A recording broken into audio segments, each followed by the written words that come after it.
இல்லாத ஊரிலே அடி ஆண் பூ கேட்பதில்லை.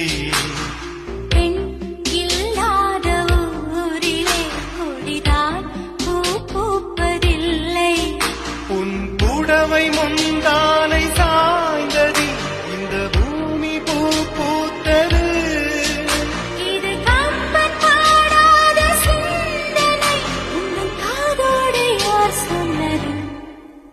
புது வெள்ளை